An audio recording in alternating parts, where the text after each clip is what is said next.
Welcome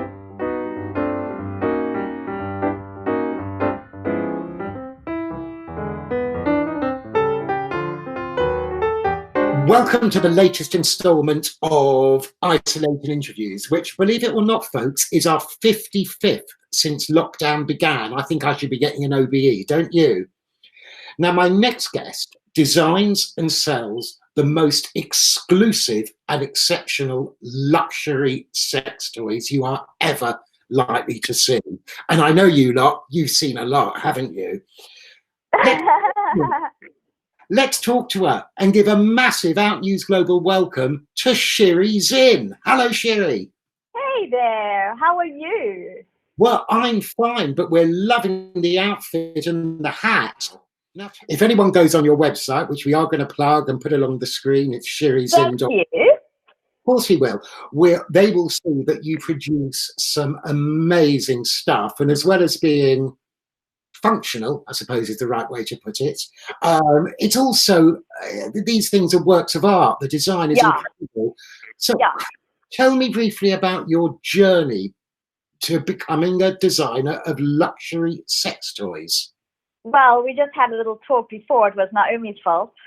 Okay, she was my master's degree teacher. I was at Central St. Martin's, and I was doing all this. I wanted to do women's wear. And they saw my women's wear collection. I employed strippers for the catwalk instead of models. Models, they were horrified. My models wore no knickers. They were like horrified. So they said, no. Why don't you do accessories? And I said, no, that's boring. I don't want to do jewelry. They said, you don't have to do jewelry. You can do anything you want as long as it merges the gap between accessory and fashion. I said, anything I want? They said, you have total freedom. Little did they know. So I coined the phrase designer sex toys. It was actually coined by Terry Burgess of ID, who was the first one to put it in to give me, I got a lot of press to begin with.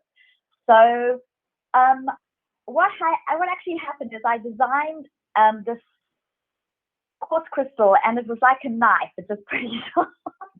And I remember my lecturers laughing and saying, it's good, but you need to streamline it and carve and smoothen it, otherwise it's going to cut you. And I'm like, yeah, okay, I'll do that. Yeah. So I did a whole collection. I did the butt plug, I did the beautiful snakeskin whip, I did a whole collection. It was just oozing out of me. I don't know where from, because I'm really not a sexual person. I'm very cerebral. I'm really, if you can't turn me on with the mind, you're out of there. Doesn't matter anything else. So I think that's actually where it did come from. It was sort of like a therapeutic, because I had vagina misness. You know what that is? Yes, but tell our listeners, our viewers. I have fear of penetration because, in fact, I'm a dom. Yeah, okay. Took me many years to find that out, but basically I went for tantric sessions with my ex, who's absolutely wonderful, and he was like, he's just not into you, that's all. There's nothing wrong with it. So this leads me to another question. If you don't like being penetrated, how do you test out the toys? Oh no, I like being penetrated with my own stuff. That's different. That a dom can do. Believe me, the quartz crystal dildo was the most pleasurable thing I've ever used, because it has 6 facets, and the ridges cause friction. And I remember the female ejaculation that I had on the toilet, giving it to myself. I remember that. It was incredible, because I designed this thing and I never thought ever that it would achieve what it did. But so I've heard since, it's brought people together in marriage. I've been in Saint-Tropez, where I had a cross-dresser telling me that he stuck it up his arse, and it was absolutely wonderful. And all the details I really didn't want to know. The quality of the materials is superb, and it's British class. It's not your average, borosilicon type Pyrex stuff, which is most sex toys are made from, which are about 50% lighter. It's got the heavy weighted feel. And I just went on and on and on and on. And I was in the field of jewelry because it was like, Naomi Filmer. She was an MA tutor for jewelry for fashion. So I was doing jewelry quality, exquisite stuff. And I was not doing it myself. I was getting the best of the best in each field, silversmiths, etc., to do it. So at the end of the day, I was delegating, and I had these pieces. And what do you do with it when you get into liberties for 3 years before you kicked out because somebody complained, and you're getting into Selfridges, and you're selling them in Saint-Tropez? You just continue. And it wasn't really a financial thing for me. It was all about fame. Yeah. and all about shock and all about provocation. And the reason I chose sex toys was not because of my interest in sex at all. It was because it was a shock tactic. It was provocation. It was a last taboo. And it was seriously something that you needed serious design to be put into, because there's just much. So talking of the shock value, does this mean that you really enjoy it? If you're out in a social situation, you're at a dinner party or whatever, you're introduced to someone you don't know, and they say to you, Shiri, what do you do for a living? Let's do the role play. Shiri. The best is when you're on an aeroplane and you're speaking to the person for 8 hours, and then on the 9th hour, you tell them what you do. And they start treating you in a very different way, or they get off the plane and go buy one of your pieces. Wow. That happens in America, but if I'm flying somewhere from Dubai, so it doesn't really happen. But I am an extroverted, antisocial person. So yes, I like to shock. I don't like to be part of the norm. I don't believe in the family unit. I don't believe in patriarchal society. I don't believe in a lot of things. So basically, this is a way for me not to play the game. And at the same time, it gives everyone pleasure. So win-win. Absolutely. That's fantastic. Now, I've had a look at your site, and I know it's very, very tawdry to go on about price. But some of your stuff, worth every penny. What's the most... It's worth every penny. Worth every penny, but what's the most expensive stuff on your site? It's like 1,400 quid, isn't it? Basically, the most expensive piece I've done is a dual collaboration with a famous Turkish artist who's way more political than me, and more left-wing. I mean, she's about as left-wing as you can get. And basically, we sold a piece for 25,000 euro, one of my pieces. And what was it? It was one of my limited editions, except made to a limited edition of one. And it had real dust in it. My pink butt plug with the vintage fur, because I don't really use fur at all, but this is vintage. This is something I had. Yeah.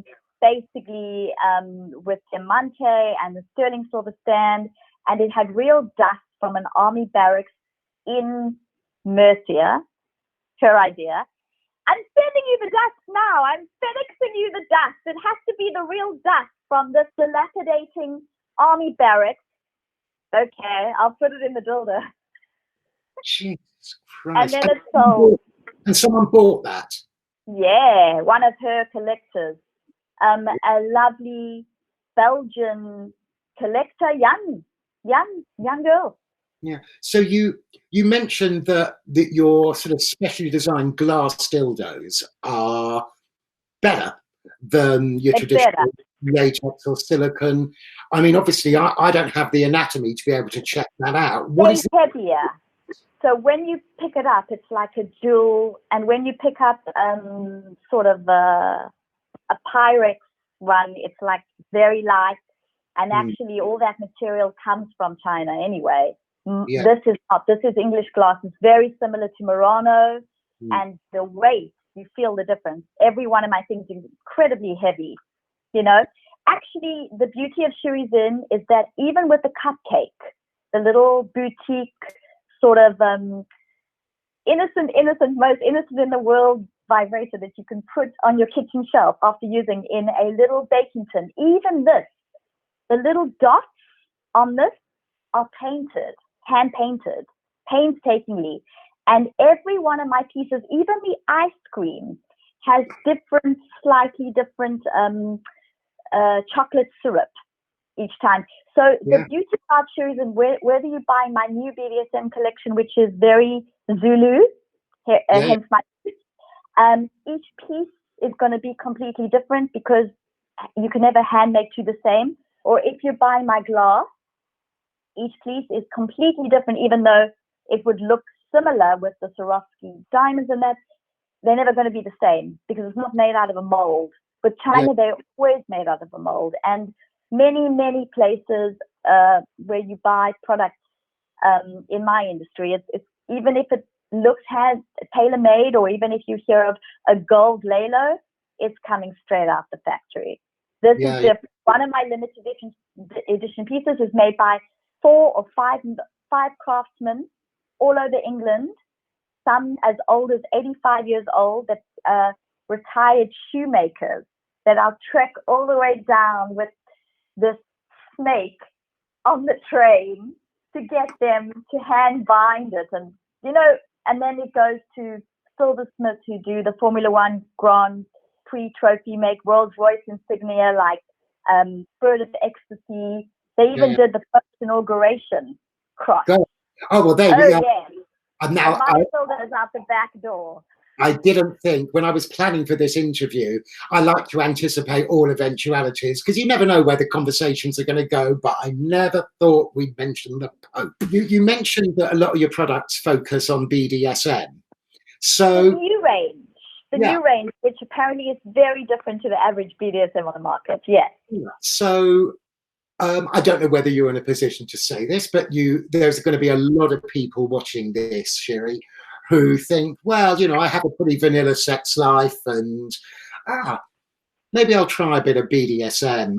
So you've got the products. What do you think's a good place to start? The choker. I do the most exquisite African choker. It's actually sold out. We won't really talk about the COVID. It's affected people in different ways, but I have a waiting list for these things. And believe me, when you get it, your jaw will drop because it is so beautiful and ethnically inspired in a kind of the real glass beads and the real craftsmanship. And I pay fair trade prices and I support craftspeople and indigenous, tribes who make these, which is so wonderful for me. But it's a switch. It's really weird because it has like a dom character, but it's a sub collar. But if you don't wear it with the lead, you kind of get confused. Like, what is she wearing? Because that is so hot. It's got a slightly kinky feel, but it's not. It's the most beautiful African choker, depending on the Cleopatra gold or the beautiful turquoise teal or the black or the red. And from that, you can get the matching lead or not, and the strap-ons, which are matching in some cases, which are absolutely beautiful with the same tassels. And but I would start with the choker. Then there's a gag, which is actually a serious hardcore man gag.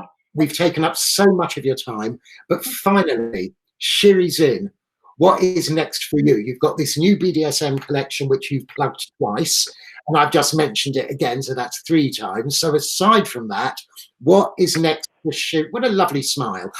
What is next for Shiri? $1 million bloody dollars smile. It better make me $1 million bloody dollars, right? What's next?